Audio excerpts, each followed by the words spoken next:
5년 전, 저는 서울에서 도망치듯 내려왔습니다. 퇴직금 1억 3천을 창업에 다 넣었거든요. 2년 만에 전부 날렸습니다. 거기다 대출까지 받았던 게 있어서 빚도 생겼어요. 전세금 빼서 겨우 갚고 나니까 남은 돈이 1억 남짓이었습니다. 그때 제 나이 57. 다시 취직할 곳도 없고, 그렇다고 또 뭘 해볼 용기도 없었어요. 그래서 선택한 게 귀촌이었습니다. 시골 가면 적게 쓰면서 버틸 수 있지 않을까? 솔직히 그게 다였어요. 근데요, 막상 내려와 보니까 생각했던 것과 많이 달랐습니다. 좋은 점도 있었고요. 예상 못한 문제도 있었어요. 후회했던 순간도 있었고, 그래도 버틴 이유도 있었습니다. 5년이 지난 지금, 저는 어떻게 됐을까요? 부자가 됐을까요? 아니면 더 망했을까요? 오늘은 그 얘기를 솔직하게 해보려고 합니다. 저는 30년을 한 회사에서 일했어요.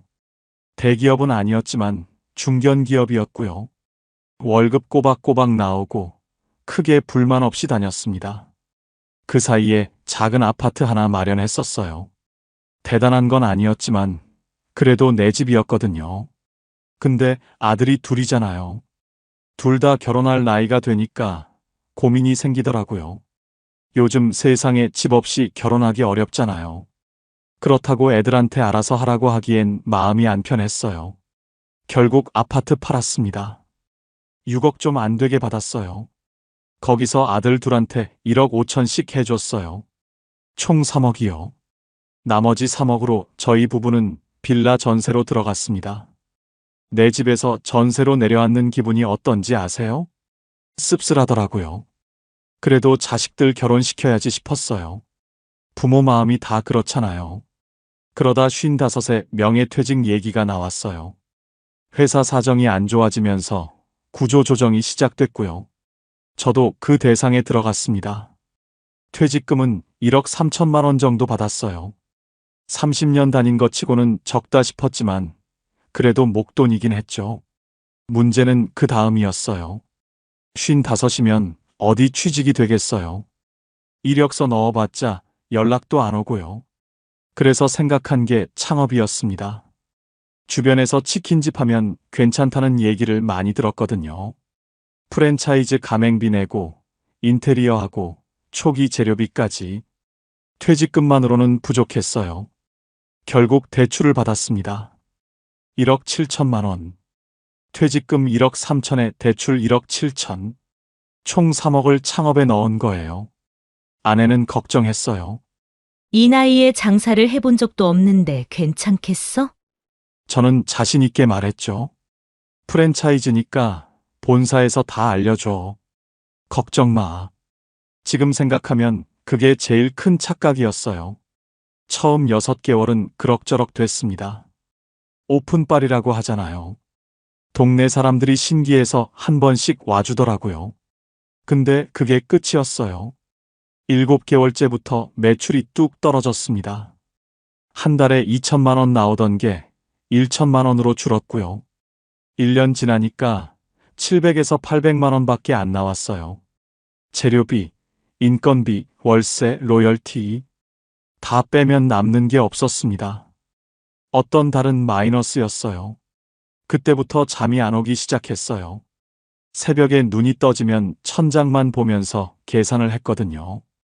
이번 달 카드값, 대출 이자, 밀린 재료비, 머릿속이 숫자로 가득 찼습니다.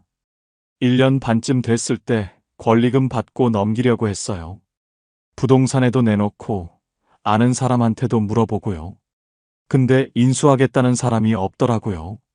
요즘 치킨집 누가 해요? 다 망하는데. 그 말 듣고 현실을 인정했습니다. 결국 2년 만에 폐업했어요. 보증금 일부 날리고 인테리어 비용은 그냥 버린 거고요. 퇴직금 1억 3천은 전부 사라졌고 대출 1억 7천은 고스란히 빚으로 남았습니다. 30년 일해서 받은 돈이 2년 만에 전부 날아간 거예요. 그때 제가 가장 무서웠던 건 숫자가 아니었어요. 아내 눈을 못 마주치겠더라고요. 내가 말렸잖아.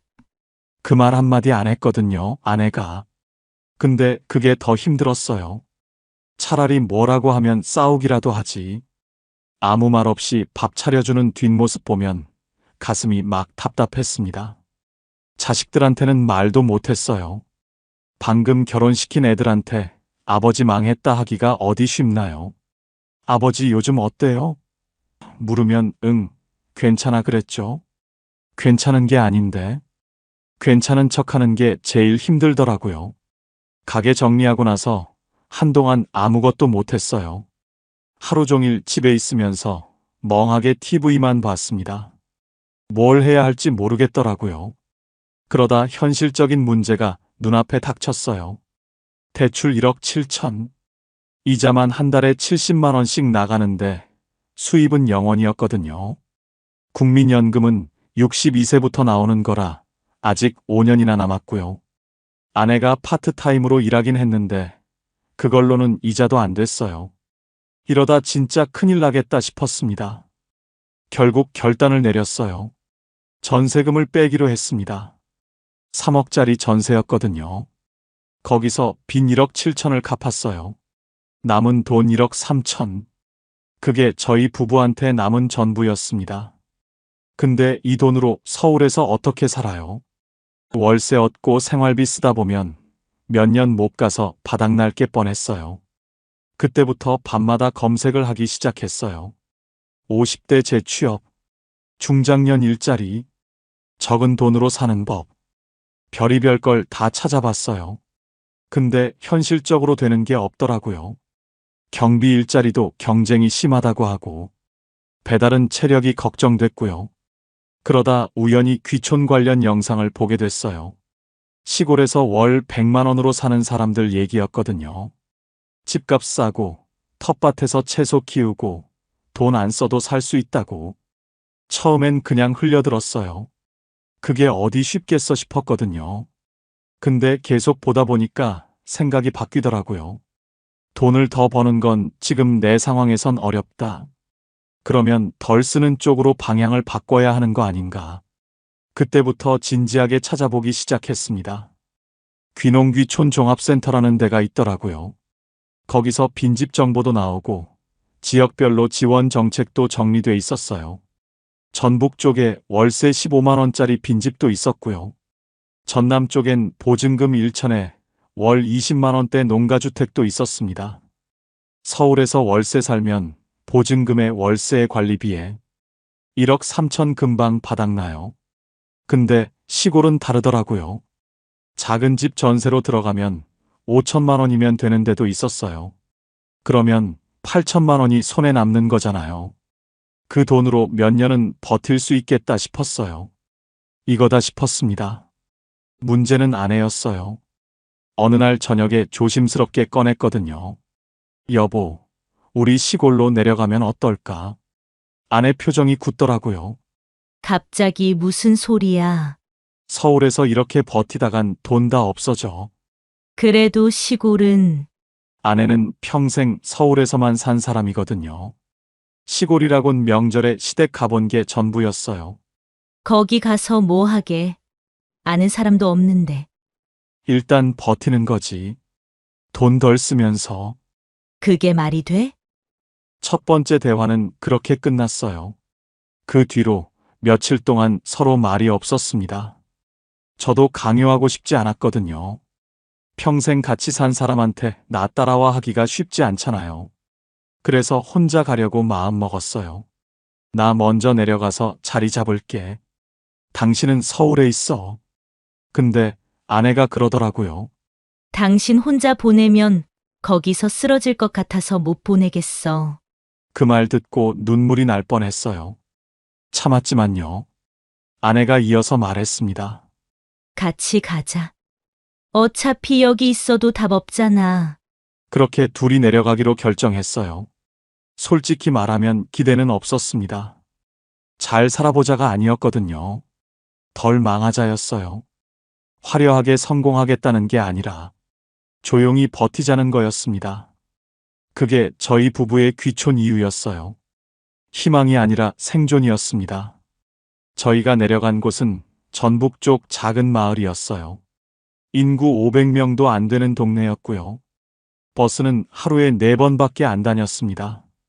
처음 도착했을 때 기억이 나요.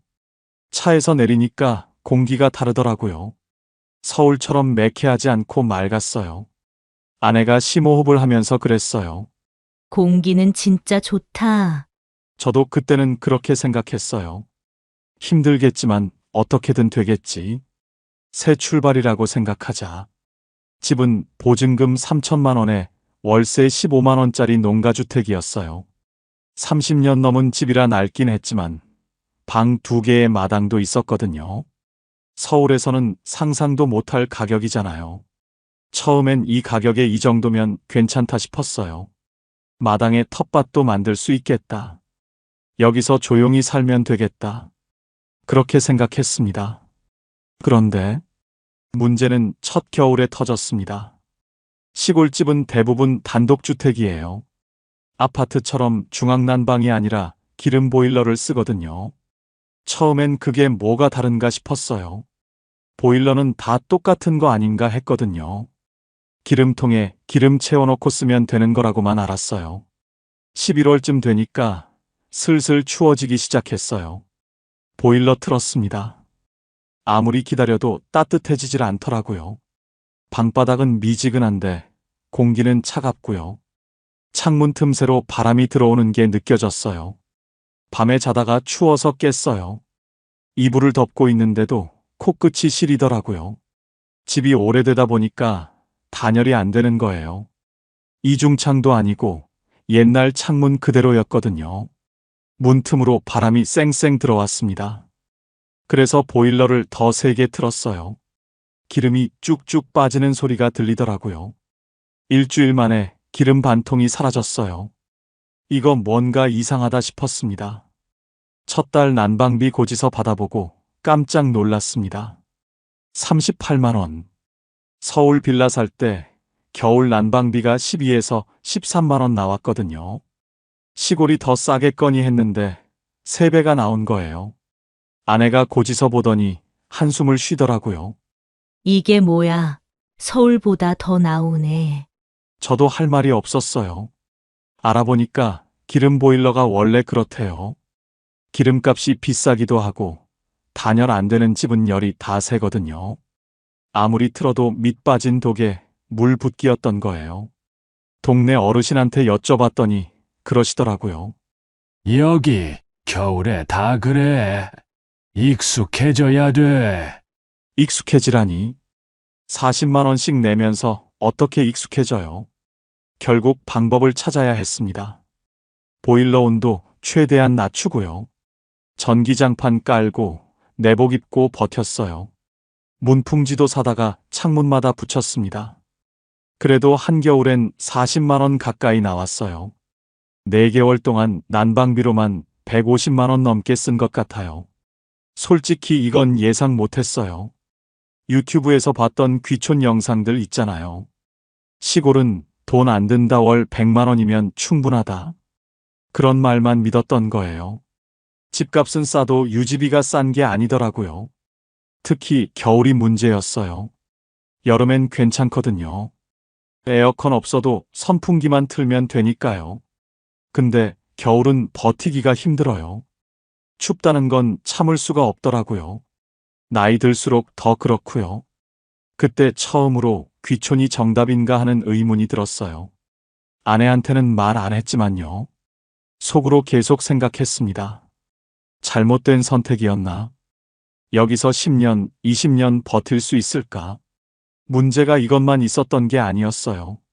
난방비 문제만 해도 머리가 아팠는데요. 또 다른 문제가 있었어요. 사람이었습니다. 시골 가면 인심이 좋다고들 하잖아요. 이웃끼리 반찬도 나눠 먹고 정도 많고. 저도 그렇게 생각했거든요. 근데 현실은 좀 달랐어요. 처음 이사 왔을 때 동네 한 바퀴 돌면서 인사를 드렸어요. 서울에서 내려왔습니다. 앞으로 잘 부탁드려요. 어르신들 반응이 어땠냐면요. 아, 예. 그게 끝이었어요. 반갑다는 말도 없고, 어디서 왔냐, 뭐 하러 왔냐 묻지도 않으시더라고요. 그냥 쳐다보기만 하고 지나가셨어요. 처음엔 원래 그런가 보다 했어요. 시골 어르신들이 말수가 적으신 거겠지. 시간이 지나면 나아지겠지. 근데 한 달이 지나도 똑같았어요. 길에서 마주치면 제가 먼저 인사를 해요. 안녕하세요. 돌아오는 대답은 고개 한번 까딱. 아니면 그냥 못 본 척 지나가시는 분도 있었어요. 그게 좀 서운하더라고요. 제가 뭘 잘못한 것도 아닌데 왜 저렇게 대하시나 싶었어요. 아내한테 그 얘기를 했더니 그러더라고요. 우리가 외지인이니까 그런 거 아닐까? 외지인. 그 말이 맞았어요.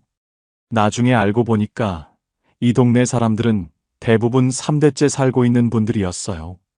할아버지 때부터 여기서 태어나서 여기서 늙은 거예요. 그런 동네에 갑자기 서울 사람이 들어온 거잖아요. 경계하는 게 어쩌면 당연한 거였어요. 근데 머리로는 이해가 돼도 마음은 좀 힘들더라고요. 어느 날은 마을 경로당 앞을 지나가는데 어르신들이 모여 계셨어요. 제가 인사를 드렸거든요. 근데 한 분이 다른 분한테 이러시는 거예요. 작은 소리였는데 들렸어요. 저 분이 서울에서 왔다는 사람이래요. 그 말투가요. 뭐랄까 곱지 않았어요. 서울에서 왔다는 사람. 그게 마치 이상한 사람이란 뜻 같았거든요. 그날 집에 와서 아무 말도 못하고 앉아 있었어요. 또 한 번은 이런 일이 있었어요. 마을에서 작은 행사가 있었거든요. 경로당에서 점심 같이 먹는 날이었대요. 근데 저희는 아무도 안 알려줬어요. 나중에 지나가다가 사람들이 모여 있는 걸 봤거든요. 오늘 뭐 하세요? 여쭤봤더니 그냥 모임이에요 하고 끝이었어요. 초대받지 못한 거죠. 그게 노골적으로 당신 오지 마 한 건 아니에요. 근데 안 알려준 거잖아요. 그게 더 묘하게 서운하더라고요. 어느 날 마을 이장님을 만났어요. 용기 내서 여쭤봤습니다. 제가 뭔가 잘못한 게 있을까요?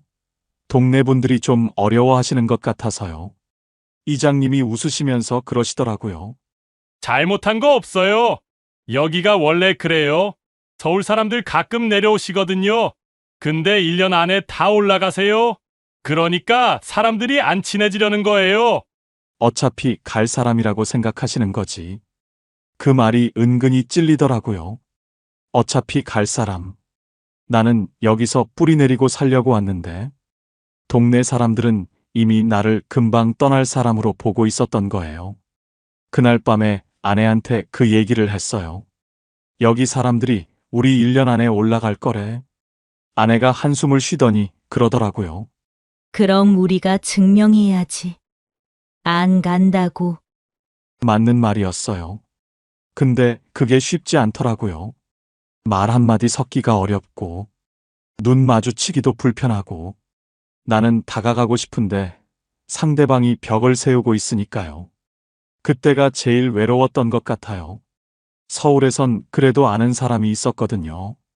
친구도 있고, 직장 동료도 있고, 마음 맞으면 밥 한 끼 같이 먹을 사람이 있었어요. 근데 여기선 아무도 없었어요. 아내밖에. 둘이서 밥 먹고, 둘이서 산책하고, 둘이서 TV 보고, 그게 다였어요. 가끔 서울 친구한테 전화하면 이런 말 하잖아요. 시골 생활 어때? 좋지. 좋다고 말했어요. 근데 속으로는 달랐어요. 여기 사람들은 나를 안 받아주는데. 그래도 1년쯤 지나니까 조금씩 달라지더라고요. 제가 먼저 계속 인사드리고, 길에서 마주치면 안부 여쭤보고, 작은 것들 먼저 건네기도 했어요. 그러니까 슬슬 마음을 여시는 분들이 생겼어요. 아직 안 올라가셨네요. 그 말이 칭찬인지 뭔지 모르겠지만요. 그래도 말을 걸어주시는 게 고맙더라고요. 텃세는 분명히 있었어요. 근데 시간이 조금씩 풀어주기도 했어요. 다만 그 시간을 버티는 게 쉽지 않았습니다. 시골 오기 전에 이런 생각을 했어요. 사람 적으면 편하겠다. 복잡한 인간관계 없으니까 스트레스도 없겠다. 서울에서 직장 생활 30년 하면서 사람한테 치인 게 많았거든요. 상사 눈치, 동료 경쟁, 거래처 비위 맞추기. 그런 거 없는 삶이 좋겠다 싶었어요. 근데요, 막상 살아보니까 정반대였습니다. 사람이 없으니까 편한 게 아니라 불안하더라고요. 처음엔 몰랐어요. 둘이서 지내는 게 익숙해지니까 괜찮았거든요. 시간이 지나면서 느껴졌어요. 뭔가 허전하다는 거. 아침에 일어나면 아내하고 밥 먹고요. 낮에는 마당 정리하거나 텃밭 보고요. 저녁 먹고 TV 보다가 자고요. 그게 하루예요. 그리고 그게 매일 반복돼요. 말 섞을 사람이 없어요. 서울에선 편의점만 가도 안녕하세요 인사하잖아요. 카페 가면 주문하면서 한마디라도 하고요. 별것 아닌 것 같아도 그게 다 사람이랑 부딪히는 거거든요. 근데 여기선 그런 게 없어요. 마트 가려면 차 타고 20분을 나가야 하고요. 동네 안에선 마주치는 사람도 별로 없어요. 하루 종일 아내하고만 얘기하는 날이 대부분이었어요. 한 번은 아내한테 그랬어요. 우리 오늘 밖에 나가서 사람 좀 보자. 아내가 웃더라고요. 사람 보러 어딜 가게. 여기 사람이 없는데.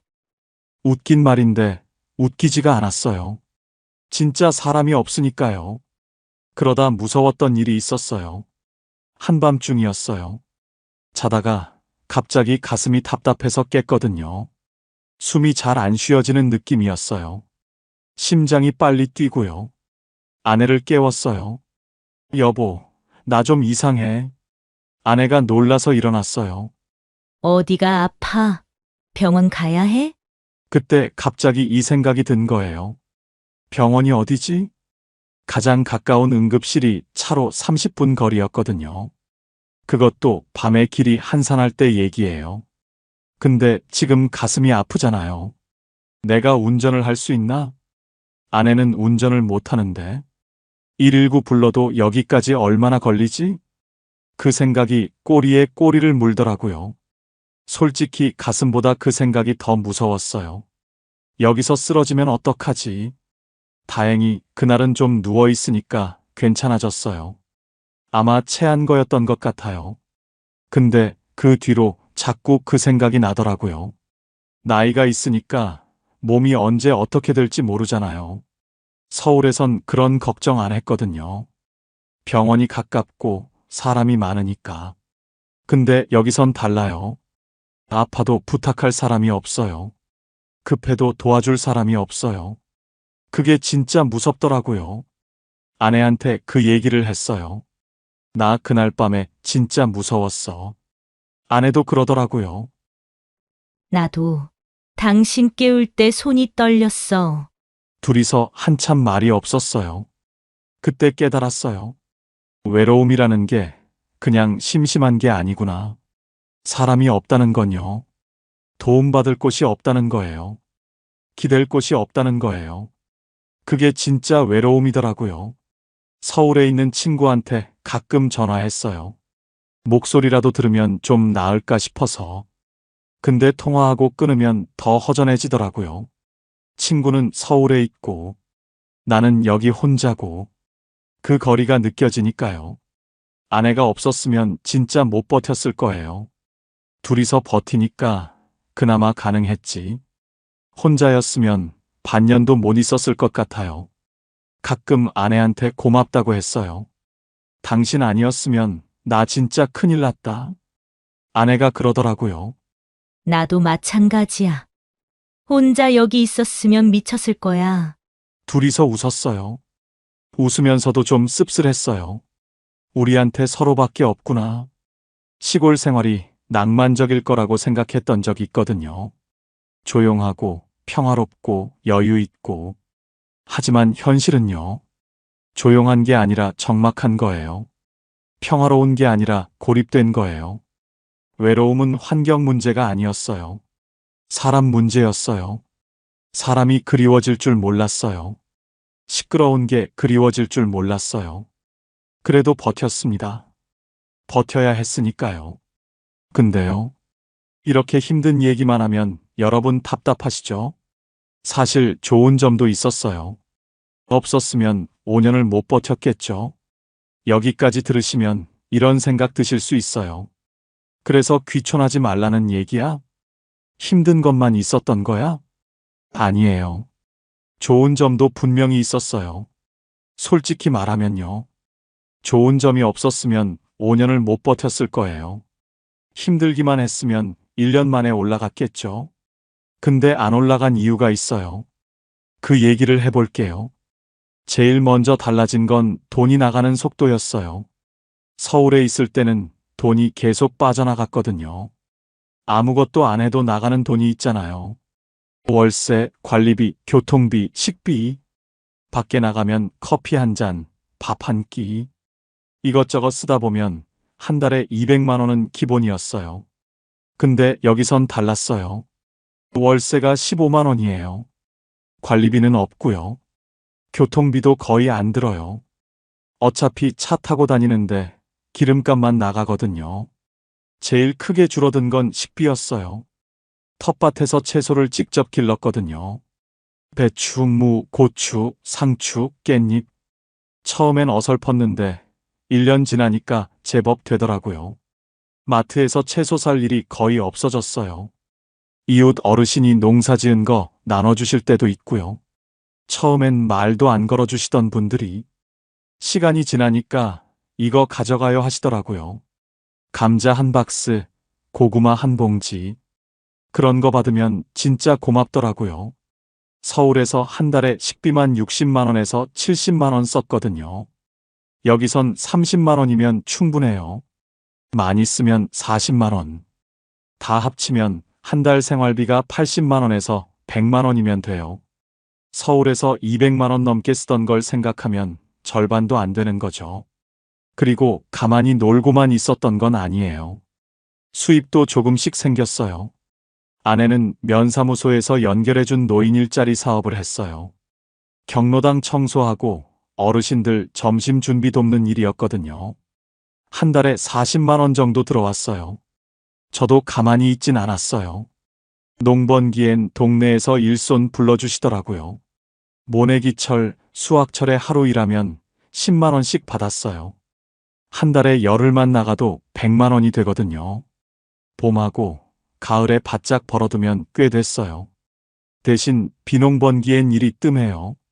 그때는 마을 환경정비 같은 공공근로 나가서 30만 원에서 40만 원 정도 벌었고요. 연평균 내면 제가 한 달에 50만 원에서 60만 원, 아내가 40만 원, 둘이 합치면 100만 원 정도는 됐어요. 그리고 올해부터 국민연금이 나오기 시작했어요. 62세 되니까 드디어 나오더라고요. 한 달에 80만 원 정도. 많진 않아요. 근데 그거라도 있으니까 숨통이 트이더라고요. 3년 뒤에 65세 되면 기초연금도 나온다고 하더라고요. 그때 되면 좀 더 여유가 생기겠죠.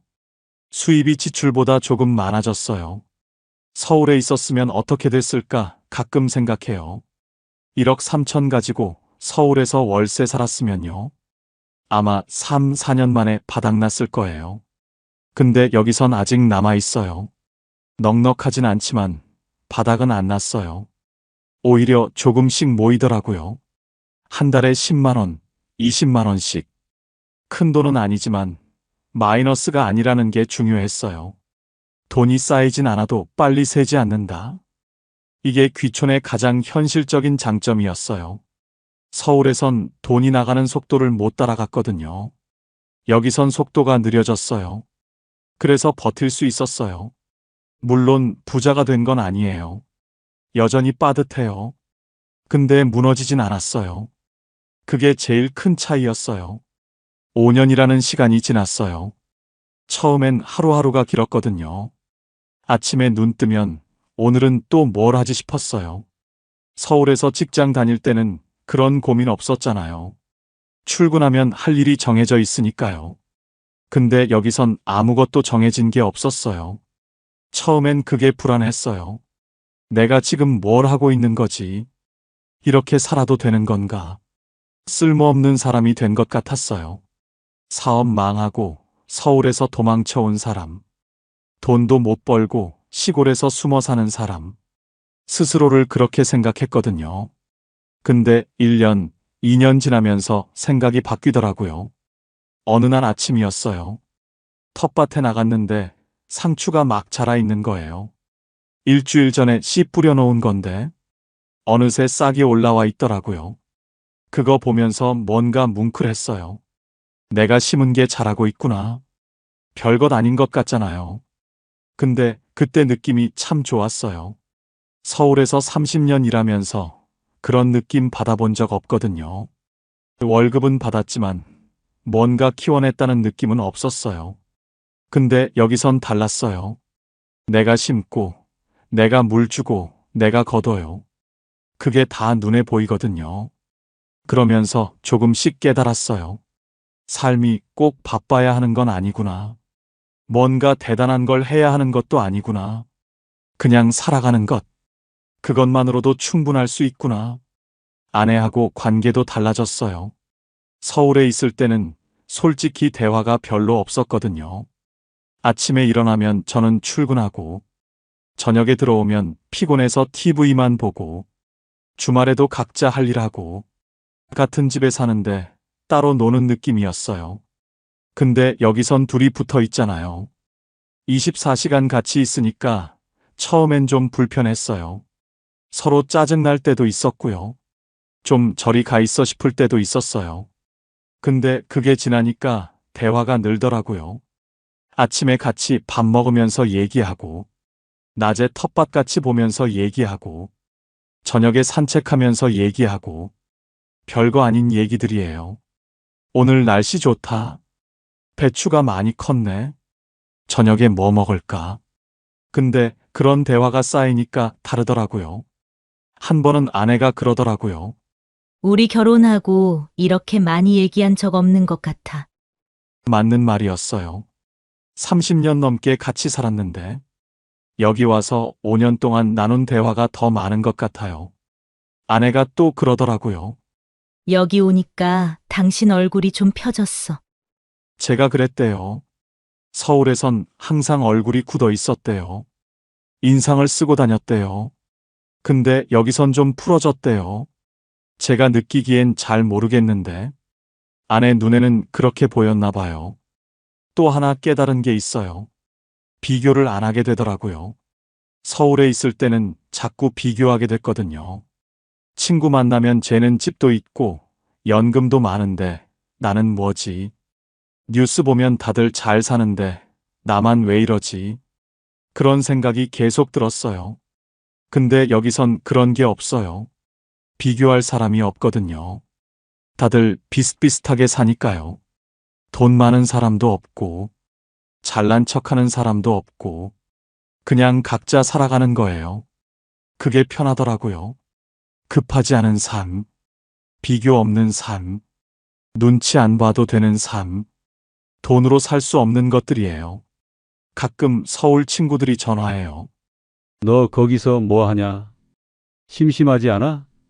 심심할 때도 있어요. 근데 불행하진 않아요. 서울에 있을 때는 바빴는데 불행했거든요. 여기선 심심한데 괜찮아요. 뭐가 더 나은 건지는 모르겠어요. 사람마다 다를 테니까요. 근데 저한테는 이게 맞았어요. 5년 전에는 몰랐어요. 도망치듯 내려왔으니까요.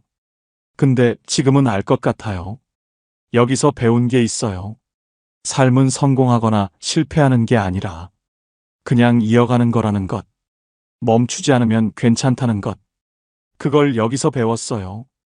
5년이 지난 지금 저는 어떻게 됐을까요? 솔직하게 말씀드릴게요. 부자가 되진 않았어요. 빚이 다 사라지지도 않았고요. 아들한테 결혼 자금으로 준 3억. 그건 돌려받을 생각 없어요. 부모 마음이 그런 거잖아요. 근데 창업하면서 날린 퇴직금 1억 3천. 그건 다시 못 모았어요. 지금 통장에 있는 돈은 처음보다 조금 줄었어요. 그래도 바닥은 안 났어요. 서울에 있었으면 어땠을까요? 아마 지금쯤 돈 다 떨어졌을 거예요. 어디서 뭘 하고 있었을지 모르겠어요. 근데 여기선 버티고 있어요. 한 달에 들어오는 돈이 나가는 돈보다 조금 많아요. 그게 전부예요. 화려하지 않아요. 여유롭지도 않고요. 근데 무너지진 않았어요. 귀촌이 인생을 바꿔주진 않았어요. 대신 망하는 속도를 늦춰줬어요. 버티는 방식을 바꿔줬어요. 그래서 아직 서 있는 거예요. 후회하냐고요? 솔직히 모르겠어요. 힘들었던 순간은 분명히 있었어요. 잘못된 선택이었나 싶은 밤도 있었고요. 근데 다시 그때로 돌아가도 같은 선택을 할 것 같아요. 다른 방법이 없었으니까요. 귀촌은 정답이 아니에요. 근데 오답도 아니에요. 누군가에겐 도피일 수 있고, 누군가에겐 생존일 수 있어요. 저한텐 생존이었어요. 오늘 제 얘기 들어주셔서 감사합니다. 길게 얘기했는데요. 정리하면 이래요. 퇴직금 1억 3천 창업에 다 날리고, 남은 돈 1억 3천 들고 시골로 내려왔어요. 난방비에 놀랐고, 텃세에 서운했고, 외로움에 힘들었어요. 근데 돈은 덜 나갔고, 일도 조금씩 생겼고, 마음은 편해졌어요. 5년 지난 지금, 부자는 안 됐지만 무너지지도 않았어요. 그게 제 귀촌 이야기예요. 여러분이라면 어떻게 하셨을까요? 서울에서 끝까지 버티는 선택. 아니면 귀촌으로 내려가서 시간을 사는 선택. 정답은 없는 것 같아요. 사람마다 상황이 다르니까요. 다만 저는 이렇게 생각해요. 중요한 건 어디서 사느냐가 아니라 어떻게 버티느냐인 것 같아요. 서울에서 버틸 수 있으면 서울에서 버티면 되고, 시골에서 버틸 수 있으면 시골에서 버티면 돼요. 방법은 다를 수 있어요. 근데 목표는 같잖아요. 무너지지 않는 것, 끝까지 서 있는 것. 저는 그 방법이 귀촌이었던 거예요. 혹시 지금 힘드신 분 계시면요. 너무 자책하지 마세요. 저도 그랬거든요. 사업 망하고 아내 눈도 못 마주치고 도망치듯 내려왔어요. 근데 5년 버텼어요. 아직 서 있어요. 여러분도 할 수 있어요. 오늘 영상이 도움이 되셨다면 구독이랑 좋아요 한 번씩 부탁드립니다. 저희 채널은 이렇게 노후 준비, 현실적인 돈 이야기를 전해드리고 있거든요. 다음에도 도움되는 이야기 가져올게요. 여러분 생각은 어떠신가요? 귀촌 해볼만 할까요, 말까요? 댓글로 편하게 나눠주세요. 긴 영상 끝까지 들어주셔서 감사합니다. 70세가 되면 노후의 진짜 얼굴이 드러납니다. 연금은 매달 들어오지만 위기는 예고 없이 찾아옵니다. 자녀의 실직, 배우자의 병, 작은 사고, 갑작스러운 장례, 그리고 전세 인상까지 누구에게나 일어날 수 있는 순간들이죠. 이때 우리를 지켜주는 건 연금이 아닙니다. 바로 오늘 당장 꺼낼 수 있는 현금입니다. 그렇다면 70세 이후 반드시 준비해야 할 그 현금의 규모는 과연 얼마일까요? 지금부터 6가지 실제 순간을 통해 확인해 보겠습니다. 70세 장기호 씨. 그의 노후는 평범했습니다. 넉넉하지는 않았지만 부족하지도 않았습니다. 매달 들어오는 연금으로 끼니를 챙기고 아내 오순희 씨와 함께 동네 산책을 하는 것. 그게 하루의 가장 큰 즐거움이었습니다. 하지만 어느 날 평화를 깨는 소식이 찾아왔습니다. 아들 재민이 직장에서 해고를 당한 겁니다. 20년 넘게 다닌 회사였는데 구조조정이라는 한마디로 하루아침에 잘린 것이었습니다. 처음엔 금방 다시 일자리를 찾을 거라 믿었습니다. 하지만 현실은 냉정했습니다. 이력서를 내도 답이 없고 면접에 나가도 번번이 고배를 마셨습니다. 30도 아닌 40도 아닌 이미 45. 점지도 그렇다고 노련한 간부도 아닌 애매한 나이였습니다. 재민의 표정은 점점 굳어갔습니다. 생활비는 쌓여만 갔고 집안 분위기는 냉랭해졌습니다. 아내와의 다툼은 잦아졌습니다. 아이들 학원비, 월세, 생활비.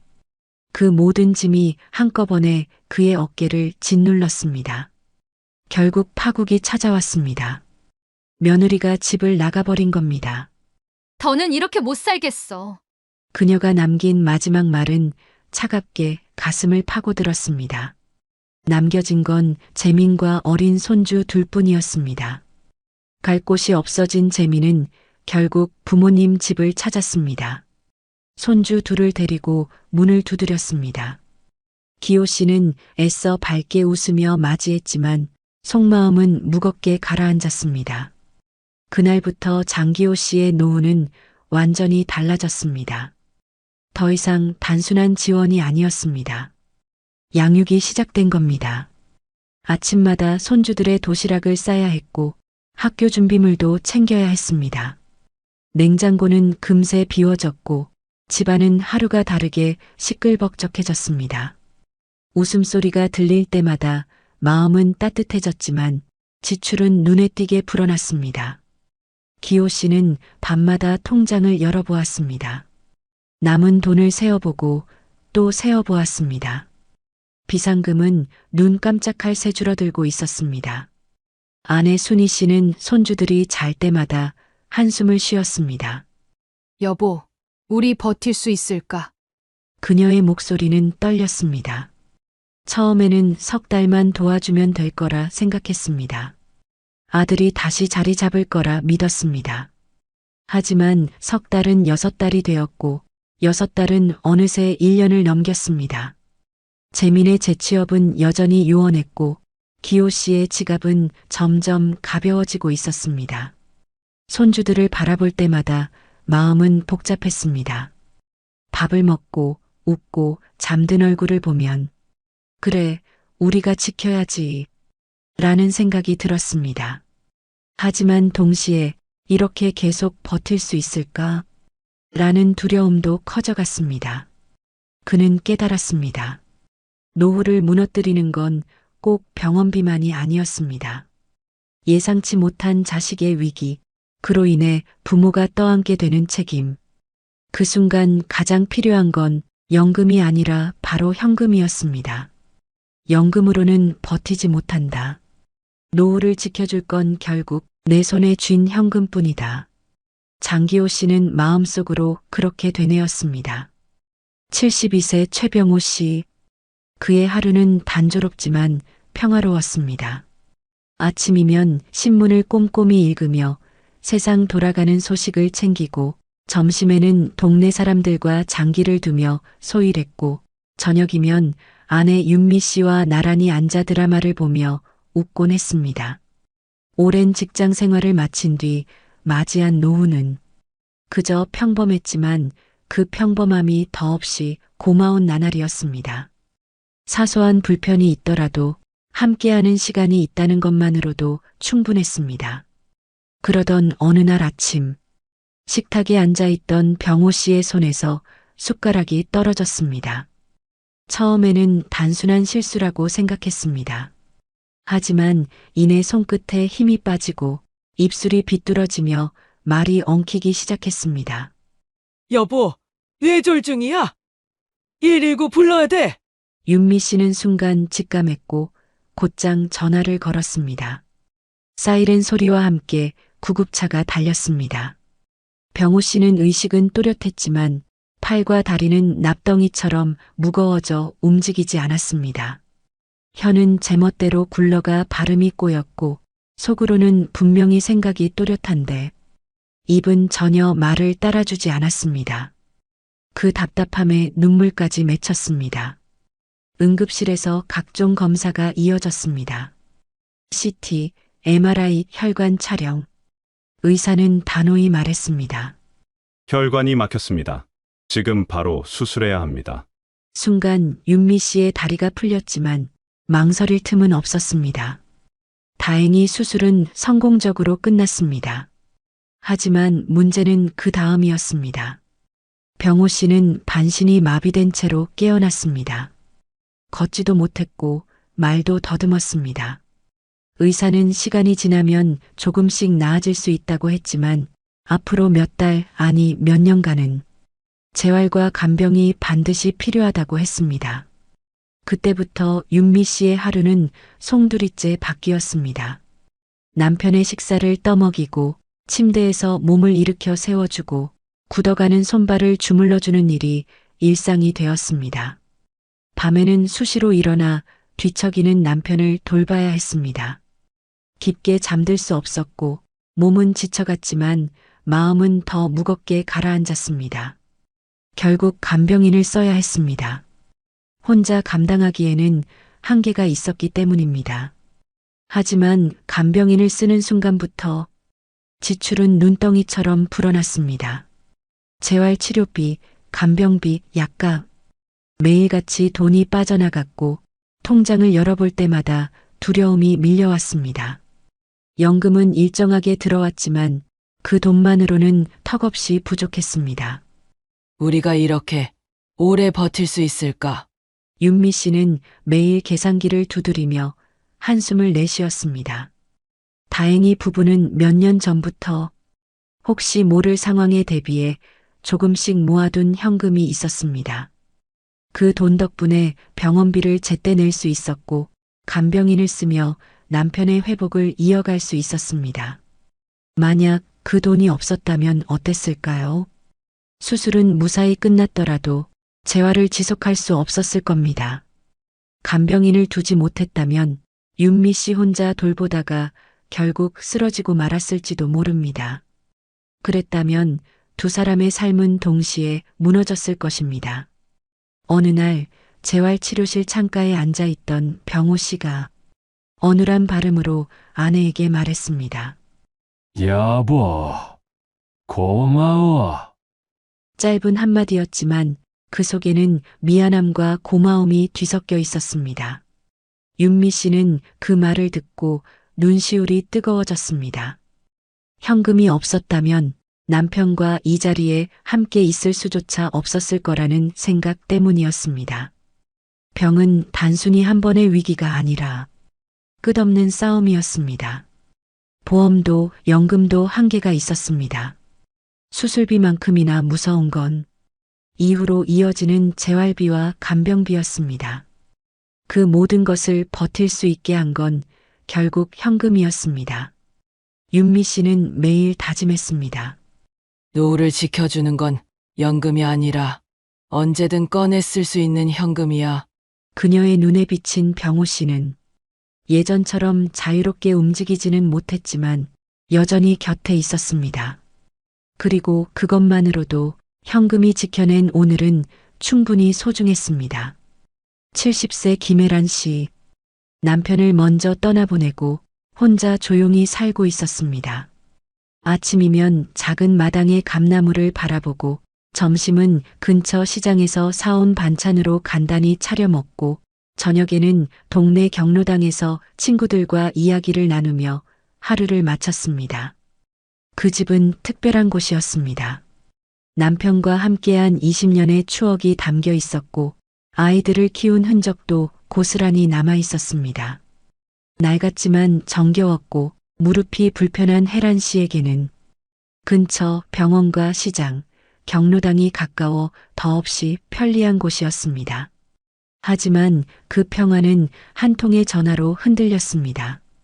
집주인의 목소리는 평소와 달리 굳어 있었습니다. 김 여사님, 전세금을 올려야 할 것 같습니다. 순간 혜란 씨의 손에서 전화기가 미끄러질 뻔했습니다. 전세금을 올려달라는 말은 곧 이 집을 지킬 수 있을지의 문제였기 때문입니다. 며칠 뒤 직접 마주 앉아 이야기를 나눴습니다. 집주인은 미안한 표정을 지었지만 말은 단호했습니다. 요즘 다 올랐습니다. 옆집도 뒷집도 다 그렇습니다. 저도 세금이 늘고 수리비가 계속 들어가서. 혜란 씨는 고개를 끄덕였지만 속은 무너져 내렸습니다. 이 나이에 어디로 가라는 건가? 그날 밤 잠을 이룰 수 없었습니다. 익숙한 골목, 단골 가게, 친구들과 웃던 경로당. 그 모든 걸 잃어야 하는 건 아닐까 하는 두려움이 파도처럼 몰려왔습니다. 아이들에게 손을 벌릴 수도 없었습니다. 큰아들은 대출에 허덕였고 작은아들은 아직 아이들 교육비로 빠듯했습니다. 엄마, 조금만 기다려. 라는 말이 오히려 마음을 무겁게 했습니다.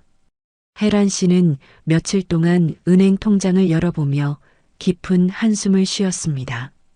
노후를 대비해 모아둔 돈, 혹시 모를 병원비나 생활비를 위해 아껴둔 돈. 그 돈을 써야 하는 걸까? 마지막 보루라고 여겼던 돈을 꺼내 쓰는 순간 앞으로의 안전망은 사라질지도 모른다는 불안이 짓눌렀습니다.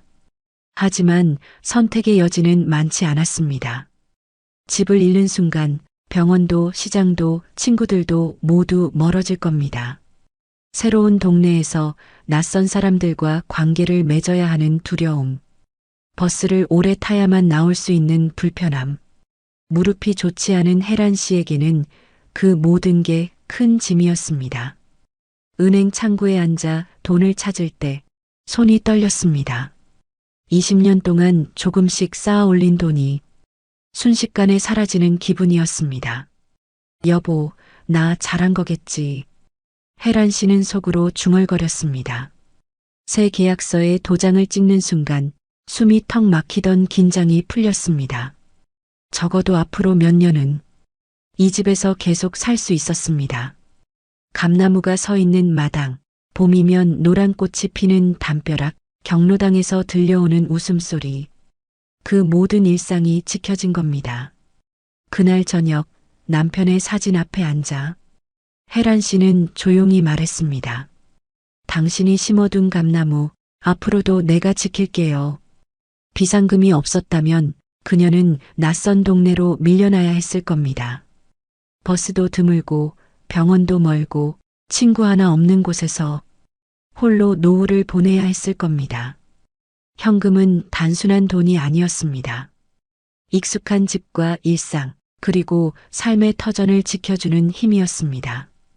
노후를 안전하게 만드는 건 화려한 자산이 아니라 당장 꺼내 쓸 수 있는 그 현금이었습니다.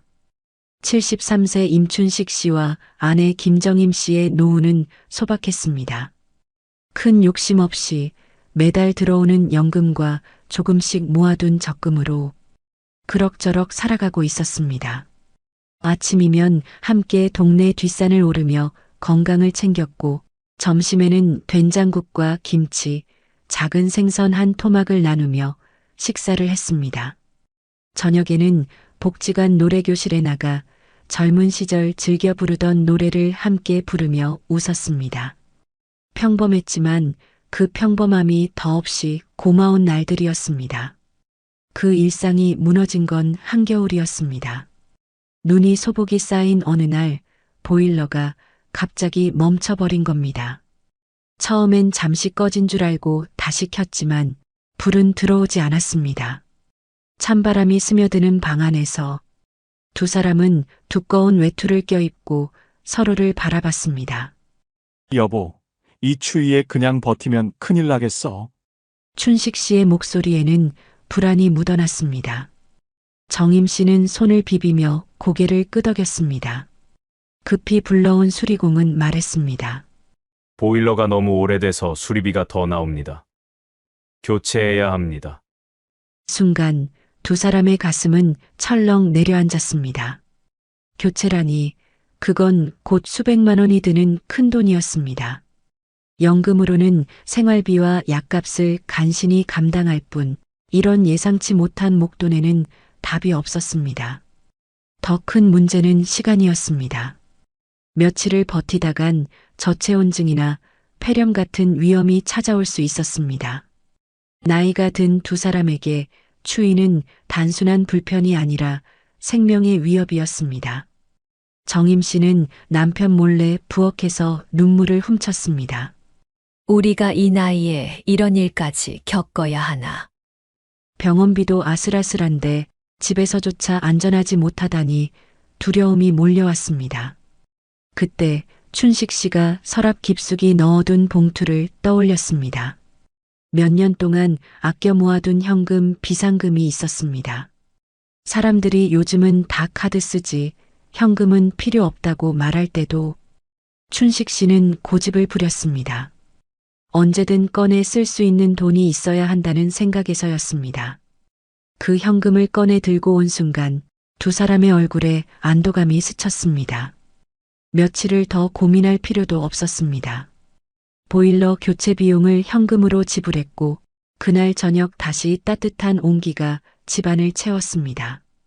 따뜻한 공기가 올라오는 방 안에서 정임 씨는 남편에게 조용히 말했습니다. 여보, 이 돈이 없었으면 우리 어쩔 뻔했어. 짧은 대사였지만 그 속에는 두려움과 안도가 모두 담겨 있었습니다. 비상금은 단순한 돈이 아니었습니다.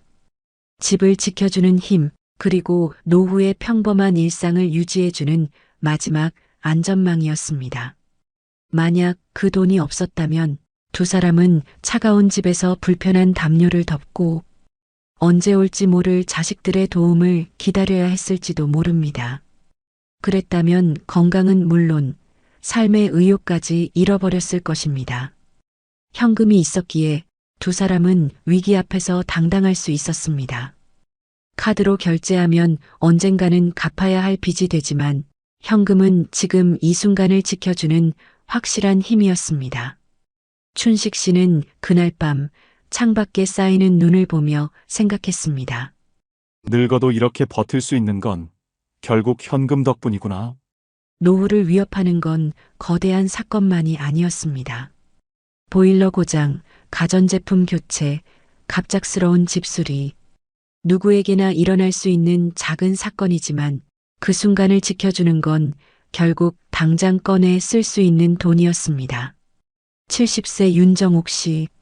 아침 햇살이 들어오는 거실에 앉아 있는데도 집안은 텅 빈 듯 적막했습니다.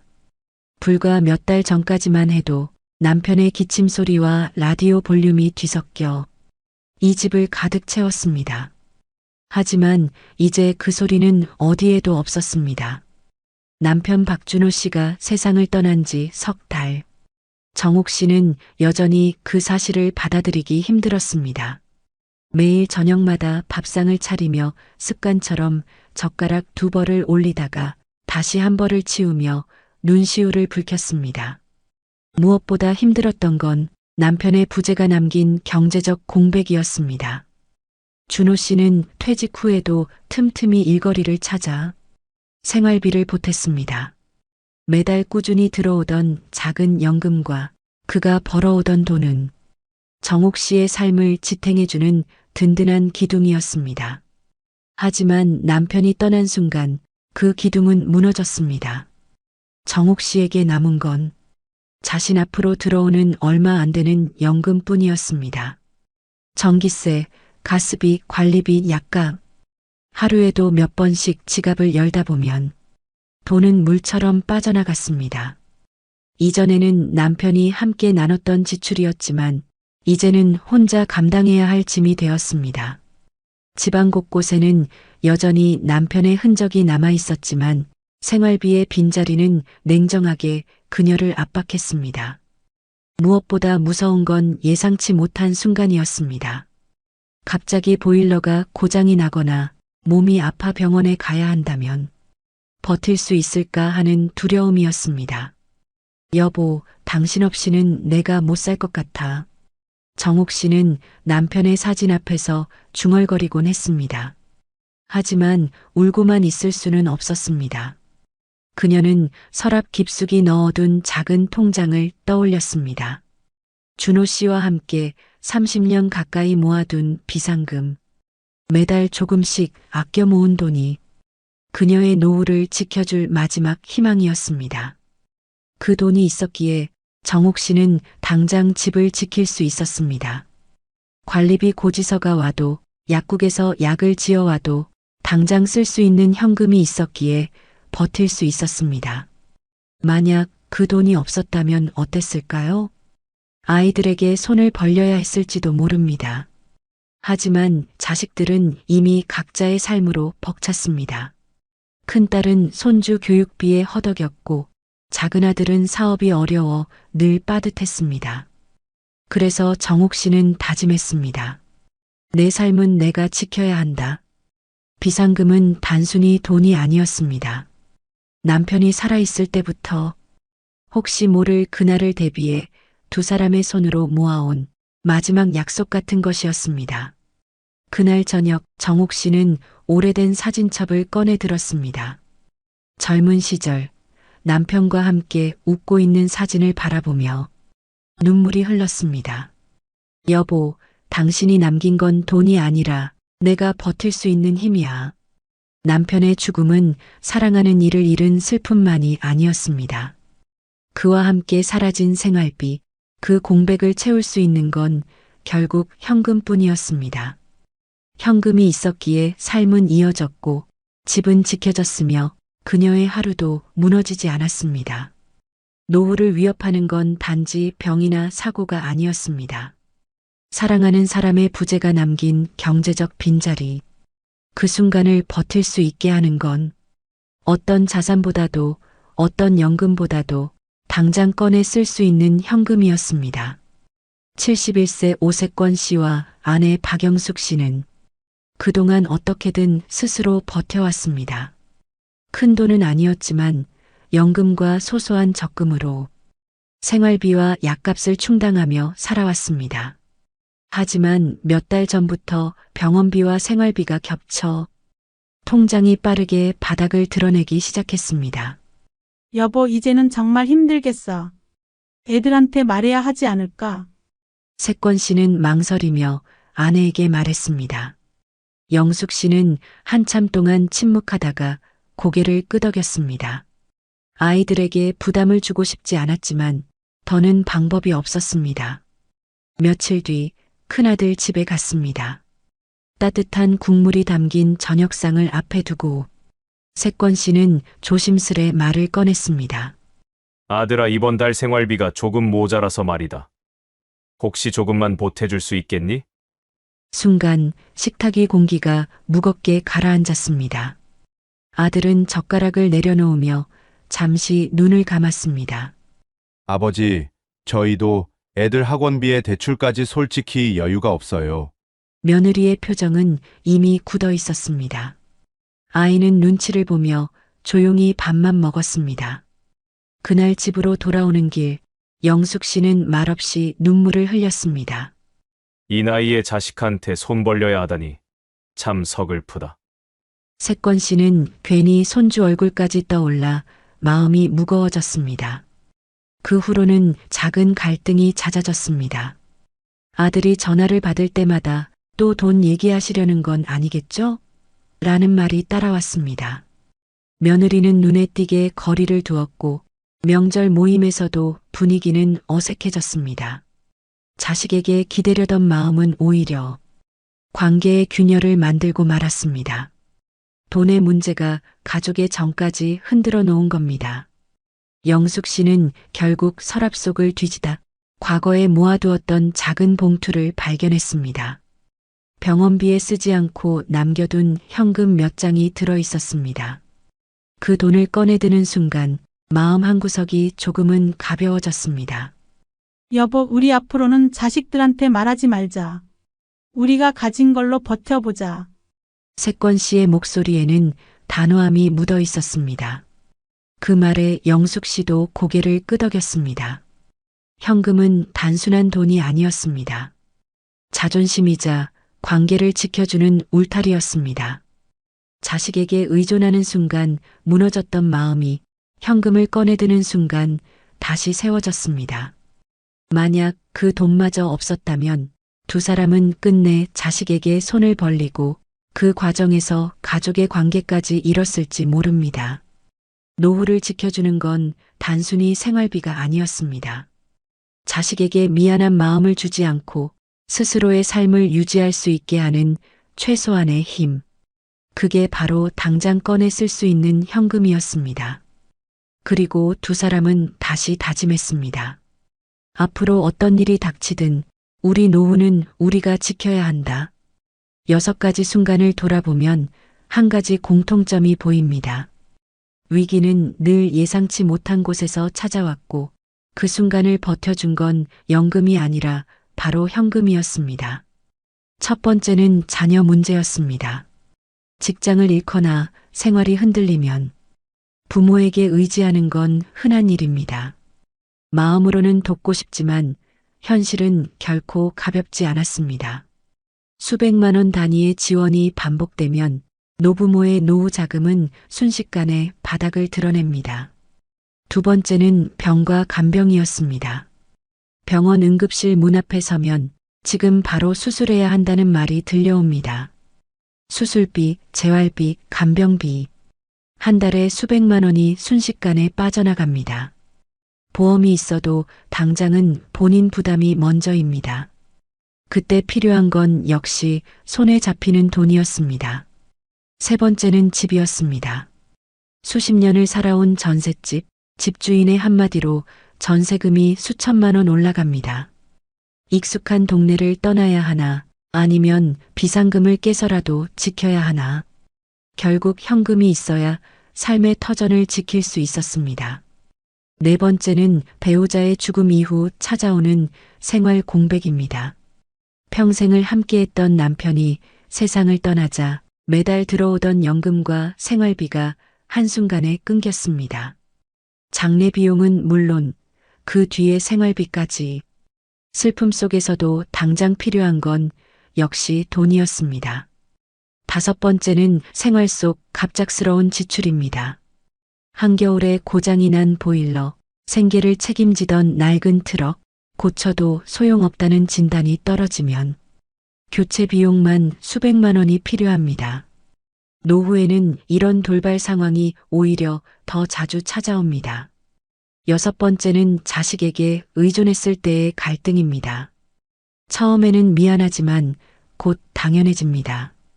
부담이 쌓이고 대화는 단절되고 마침내 갈등은 가족관계를 무너뜨립니다. 이 역시 부모 스스로 현금을 준비했을 때만 피할 수 있는 문제였습니다. 이렇게만 모아봐도 필요한 금액은 금세 수천만 원을 넘어섭니다.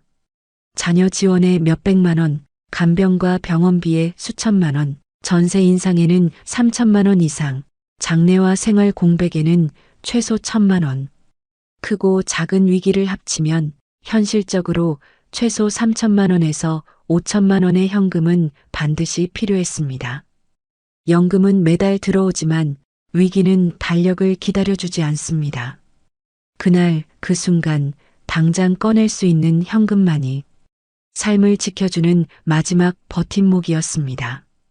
오늘 우리는 6가지 순간을 함께 살펴봤습니다.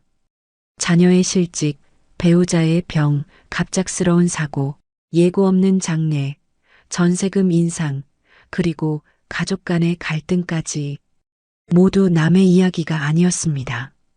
누구에게나 닥칠 수 있고 실제로 많은 이들이 이미 겪고 있는 현실입니다. 연금은 다음 달에 들어오지만 위기는 오늘 찾아옵니다. 그날을 버티게 하는 건 그 어떤 제도도 보험도 아닌 바로 손에 잡히는 현금이었습니다. 이제 질문을 드리고 싶습니다.